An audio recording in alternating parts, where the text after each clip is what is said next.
Good morning and welcome to Enterprise Morning on Enterprise Television. I am King the Bodering. And I am Henry Igwebike.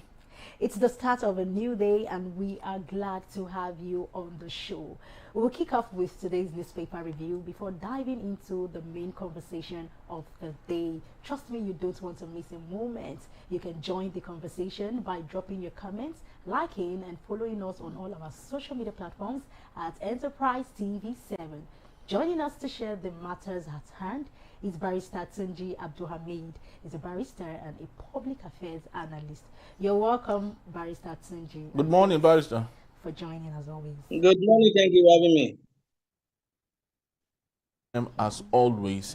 So let's kickstart today with the first daily on our desk. And what do we have? Okay, we have The Guardian, and on the top strip of the Guardian, we have Defense Headquarters denies armed forces supporting payments of criminal groups. And also we have federal government lists 91 public firms for privatization. Okay, the big story here, we have Tinubu Pali CPC Group says revenue targets met amid data gaps. And also ADC accuses Tinubu of nepotism as Atiku decries rising insecurity. Oh, we have enough is enough. PDP governors tell Wike dismiss threats to abort convention. And also we have CVR. Oshun maintains lead with 474,372 as INEC registers 2.5 million in 2 weeks in the state. Still, the bottom strip, we have opposition seeks legal redress for Rivers LG poll irregularities. So, Barrister, let's take a look at what's happening with the PDP. I would love to believe you are very inundated with some of the stories and inner bites of the story. Enough is enough. A PDP governor tells Wike dismisses threat to abort a convention. A couple of days back, we had his guys, the G5 again, coming together after a very long time to do what they know how to do with the PDP. What relevance has that got with the PDP, and do you think that they sound as a threat to the PDP going forward? Well, they may be a threat, but in politics or in a democracy, it is about majority and not minority. The majority cannot take decision, and minority will come back and say it must be their way. It's not done, and this is happening because of a certain agenda. They have a plan. In fact, they came together and asked for and demanded that a certain thing must be done before that convention can take place. Let's even admit that the party agreed to do that. They will still come up with another issue. This is because all of the people that, particularly the leaders of those people who came together, they've openly declared their support for the president. And so in that regard, they were working very hard to ensure that the PDP that is seen as a major opposition does not find their feet.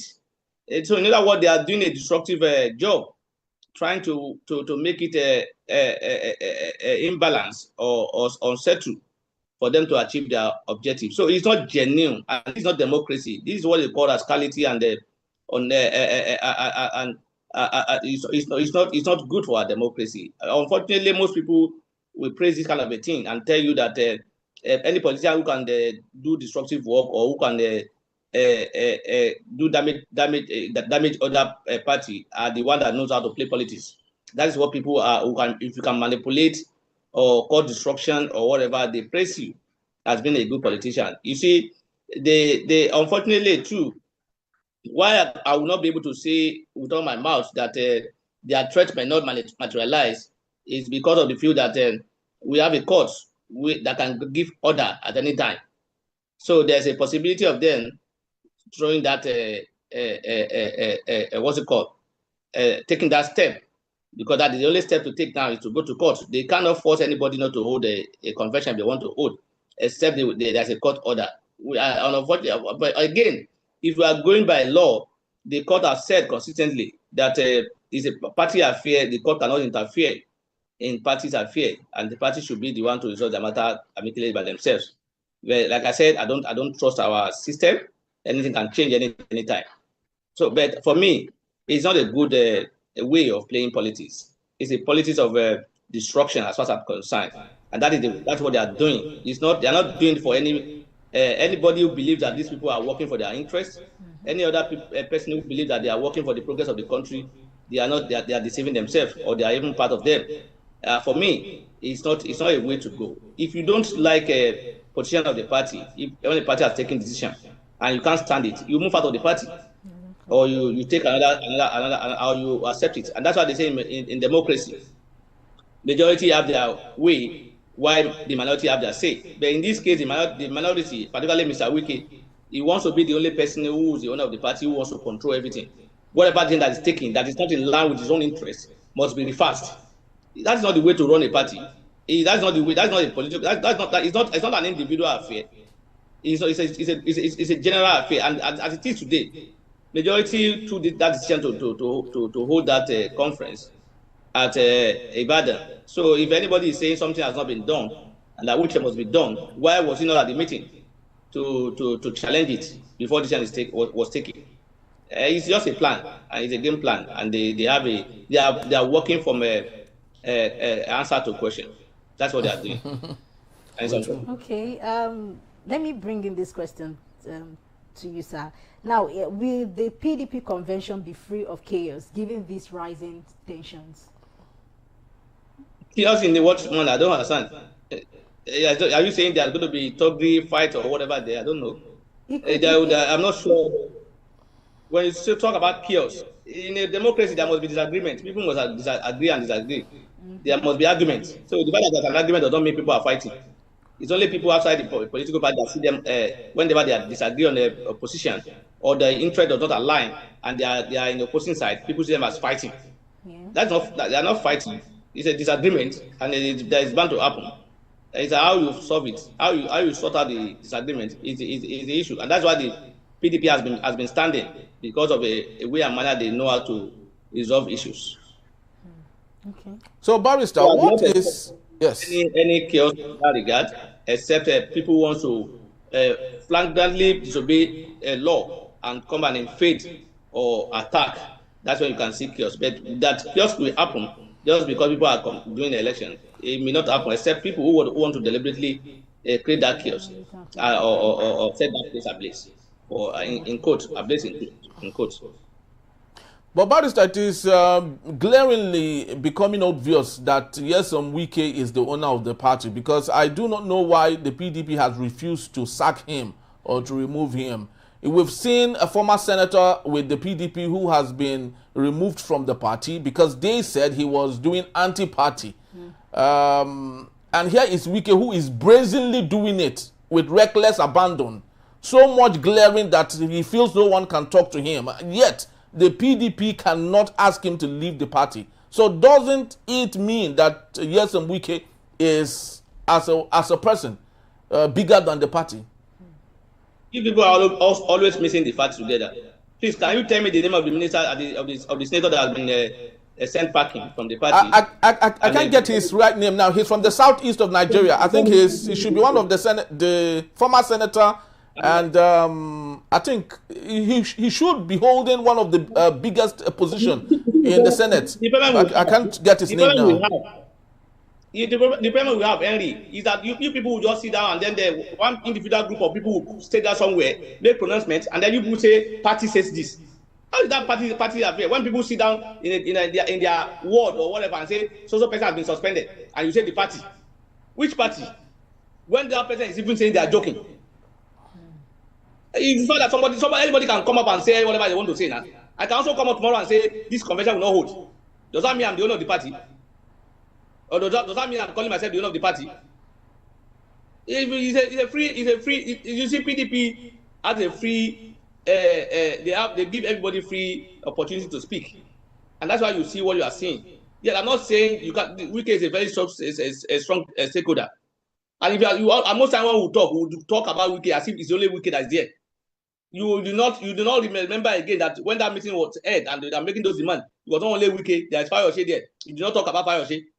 There is a former governor of Benue State there. You do not talk about former governor of Benue State. Those people are not owner. It's only Wike that is owner.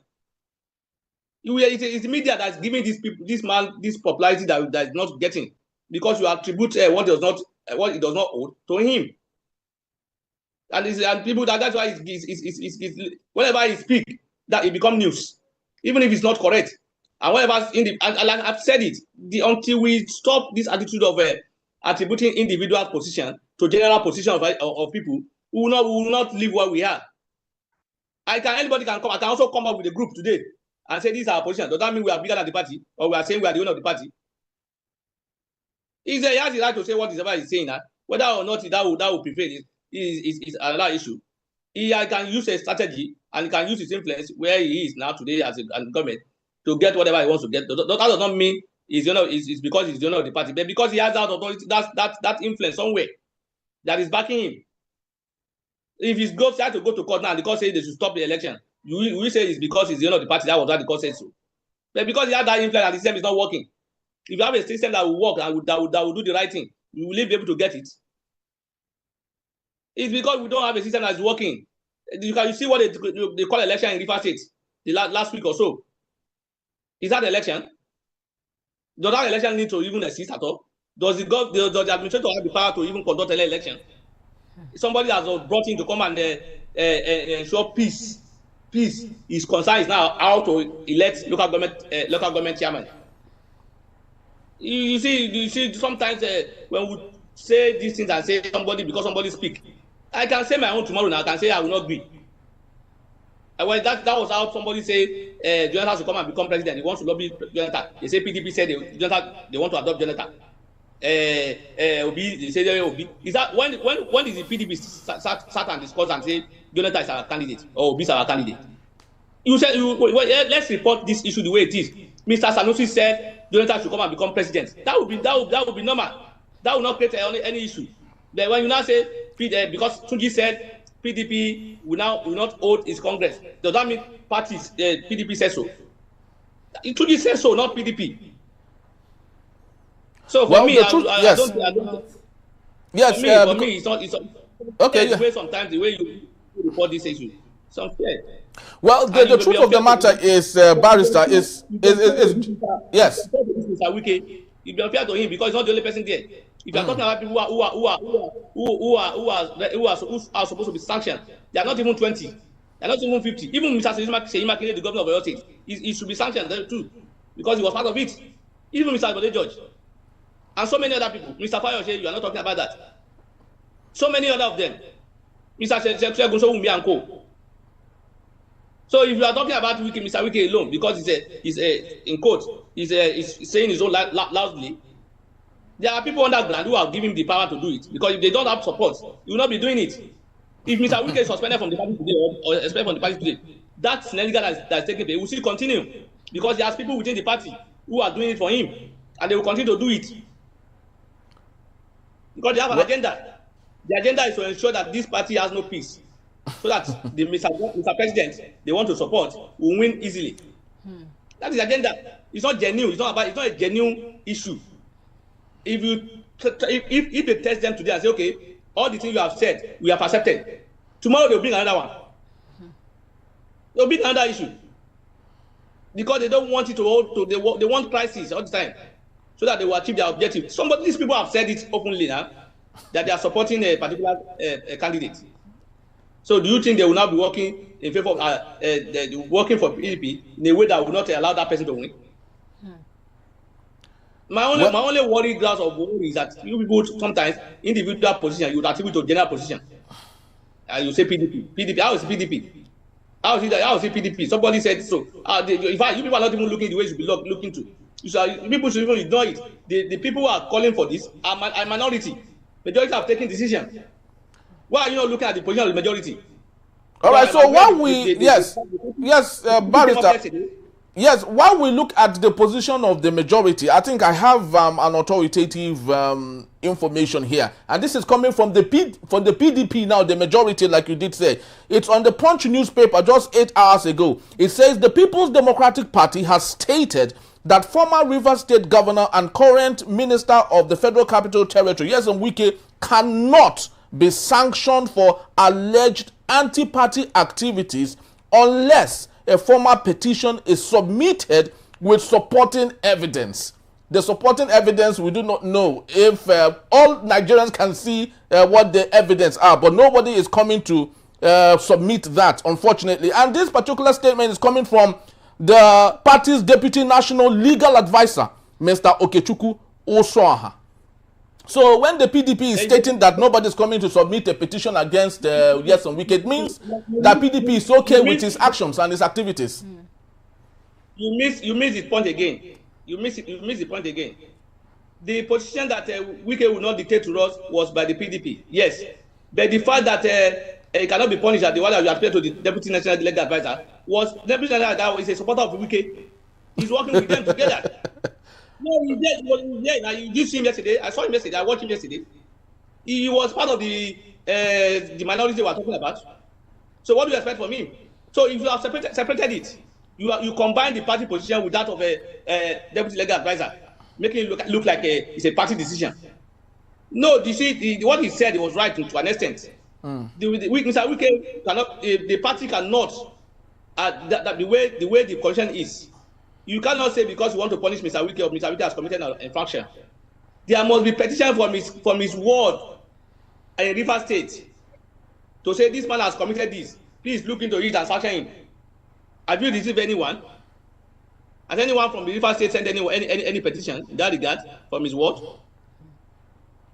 So if they now took that step, it will be taken by the court because the proper procedure has not been followed. Those are the difficulties. This man controls his state. The authority in the state is so nobody dare do that. So if there is no anybody that will do that, or if nobody is willing to take that risk, then what do? How can you blame the majority of the party for that?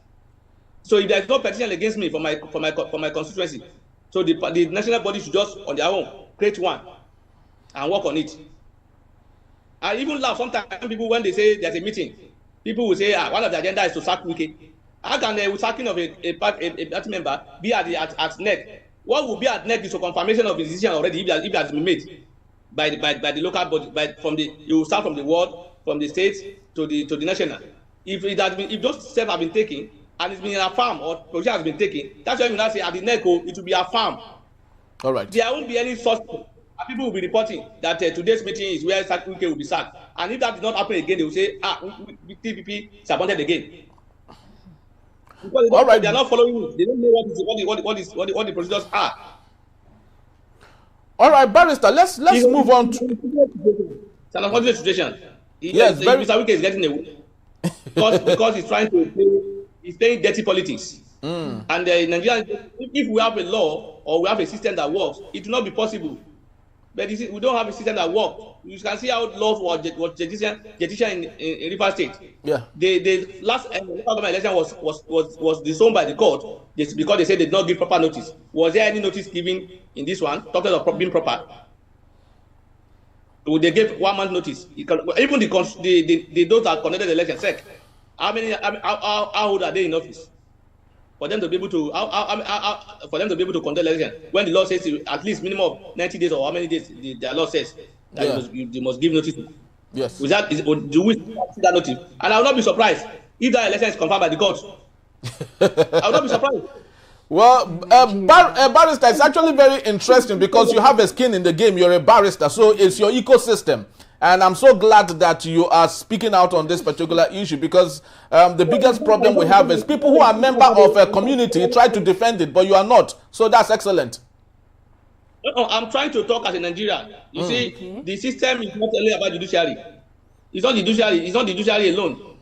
It's not about judiciary issue.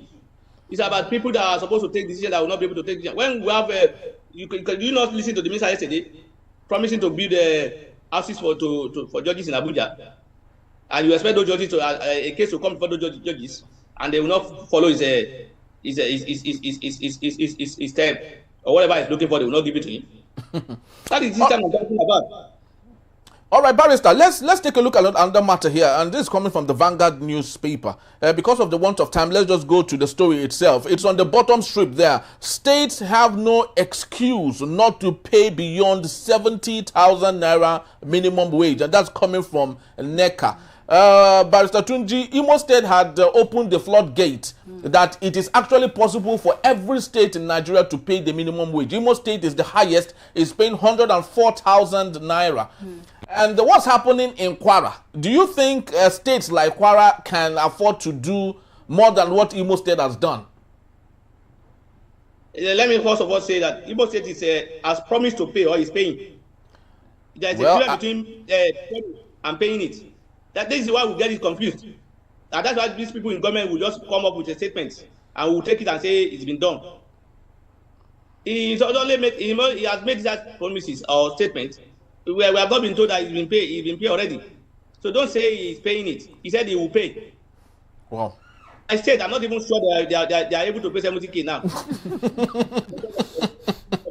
The way he said it. I'm not sure they are able to pay that. Why? They're paying it now. Why do you think, Barrister? Because the Tinubu said they've given them more than enough money. So why is the governor not able to pay 70,000? I want to agree with NECA that they should pay more than 70K now. Because bearing in mind what the president said yesterday, that we now have that they've exceeded their target or revenue target. So which means since August, which means that we are in excess now. We have excess now. There's too much money. We have too much money now to achieve whatever we want to achieve.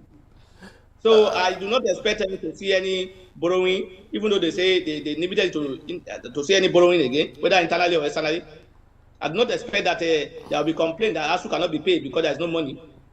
I do not expect there will be complaint that health facility cannot be improved because we are lacking money. Because I know if we have exceeded our revenue, which means it means that the revenue targets and our budget, that means we have exceeded what we were budgeted for. That's what it means. So I expect that almost all the things that they budgeted for today should have been almost being adding up or be under control, or being say, okay, we are working on them. They are now in progress. I'm not aware that those things have been done now. So I take that as a statement on paper, not in reality. The reality is not showing what the president has said. But I'm waiting for a few months or so when another loan request will be made. And I'll be asking questions. What happened to the revenue that we have, the targets that were exceeded a few months ago? At that time, people will not even remember again that the president made this statement. They will be justifying why we need to borrow money. They know us very well, that whatever they bring, some people will come and justify it, even no matter how clear those things are. For me, I've been free of that statement by the president that we now have more money, plenty money. So paying less than still retaining 70,000 naira when things are the way they are will be unfair. So it will be. I will support them. That there's a need for them to go beyond, for state to go beyond and even the state are also saying it, that the president is doing them well. I see the president is bringing the money from his pocket, that they now receive more money from the president than any other president. So if they are receiving more money, I expect that citizens will also get more benefits. They are seeing the benefits. The only benefit I can point out in my state now, which is not even to the people, is a benefit of having the tallest flag in West Africa. How food or putting food on the table of the citizen, or how that is bringing money to the state, I don't know. All right. Yes, Barrister, I wanted you to finish on that because I wanted to actually add another topical point there. It's coming from the Punch newspaper this time around. It's still from Kwara State. Atiku slams federal government as bandits sack Kwara village. Which of the village is it exactly? Because some of these things are a little bit vague. There are so many villages that have been sacked in Kwara State by terrorists. The Kwara South, there is one in Kwara South, Tabanloma also, I can't remember. There is another one in Kwara North, where every place is deserted. You can't see anybody in that community again. They've all left because of insecurity.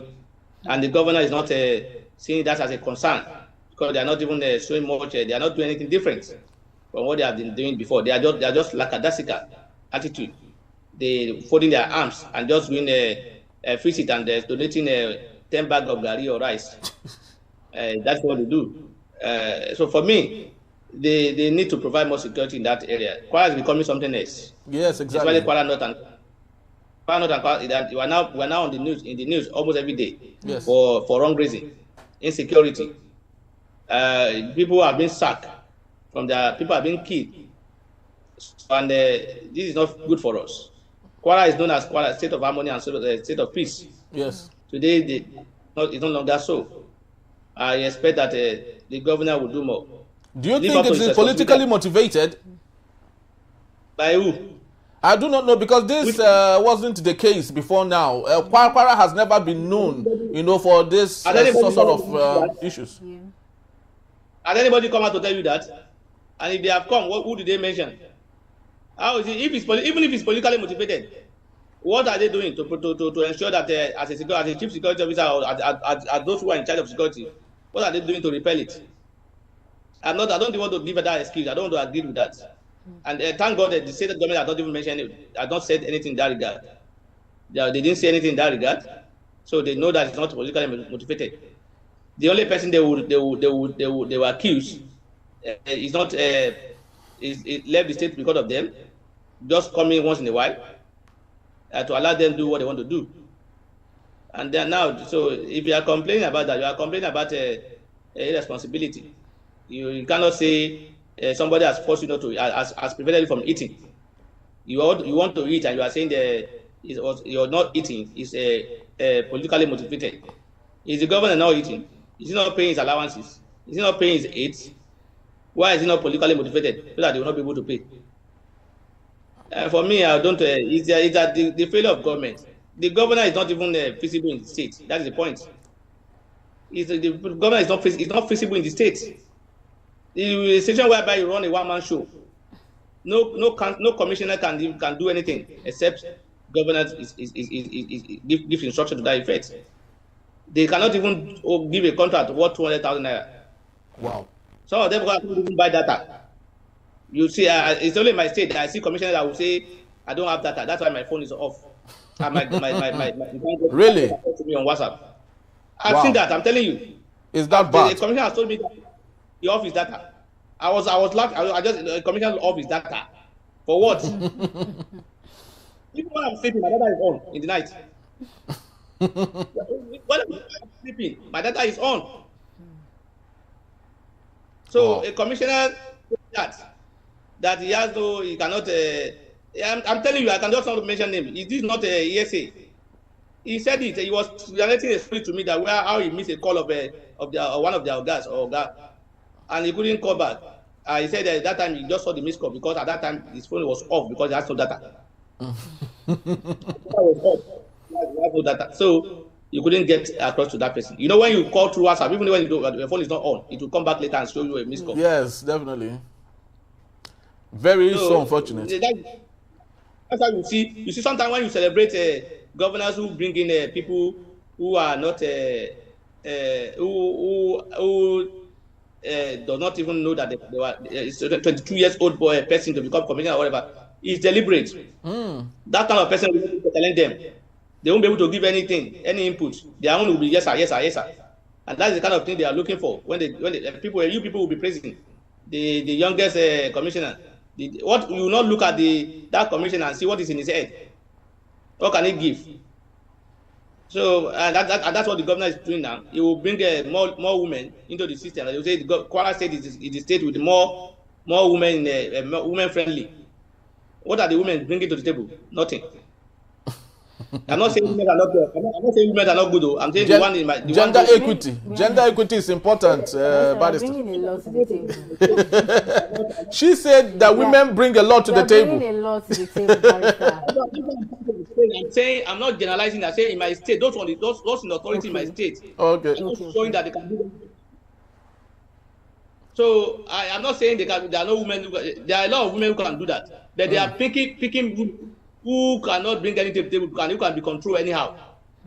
Somebody who does not even expect that he can become a principal of a school, now taking from a primary. I'm not saying it's bad. Taking from a primary school teacher to become a commissioner. Do you think that person who is not even a politician will challenge anybody? They will just say, let me just. That's what they are doing. That's what our governor is doing. They don't do meeting. There's no net meeting. They get instruction on WhatsApp. Some of the commissioners will tell you I have not seen the governor for the past 6 months. Wow. So that is in our state, and that's why you see what you are seeing in our state. There's no coordination. There's no coordination. There's nobody in charge. The person in charge is just solo move, sole administrator.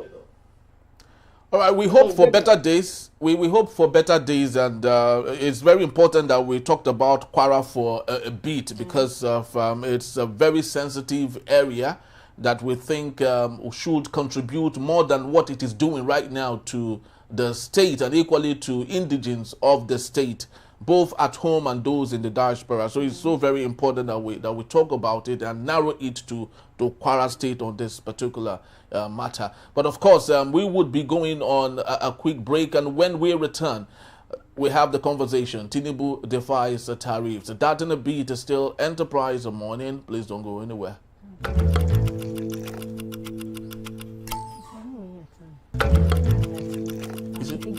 I was ready to take you.